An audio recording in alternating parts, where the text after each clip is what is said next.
I do get a lot of questions where people are not asking about radiological hazards from commercial electricity using nuclear energy, but rather about nuclear weapons. And that's a whole different animal. When you compare the production of weapons of mass destruction to commercial electricity, there are a lot of very extreme examples where you can say that the impact from commercial nuclear energy is, for all intents and purposes, negligible. When people want to oppose nuclear energy, a lot of times they'll refer to things that have occurred as a result of weapons of mass destruction. Examples would be the Hanford plant, making plutonium, Rocky Flats, or the Ruinant Islands from atmospheric weapons testing of thermonuclear weapons. There's an example right there. And as a general rule, they are more extreme. What's happened with production of weapons of mass destruction is generally a lot more impact to the environment, where you don't necessarily have measurable harm to life, but it's substantially more than what you've had from commercial nuclear energy production. I'll put here's a good reference right there that goes over the typical hype that you have that's involved with anti-nuclear rhetoric, and that applies to weapons of mass destruction if you're looking at environmental damage from the manufacturing.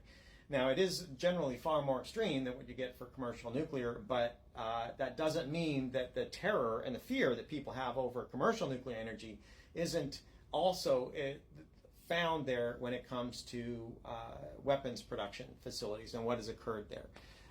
And so that would be my general response to those questions, is that there is already that bias, that anti-nuclear bias, that I typically find people that want to bring up those cases to oppose nuclear energy, commercial production of electricity using nuclear energy.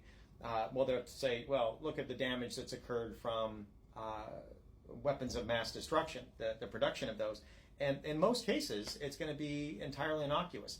An example that look to the references is the uranium in the Columbia River that's been attributed to Hanford. Turns out that Hanford had put a little bit of uranium in there, but the overwhelming amount of the uranium was actually from fisheries, from having fisheries that were there, and the amount of feed that they were giving there in the fisheries is what caused the dominant amount. So it had nothing to do with nuclear energy, but because it was a radioisotope, it was blamed on weapons of mass destruction. And so there is a bias there that's real, that it's very difficult, I would say, for most people to assess radiological risk. And as a general rule, actually probably not even a general rule, probably a golden rule, don't believe any claims of radiological risk that don't come from an expert.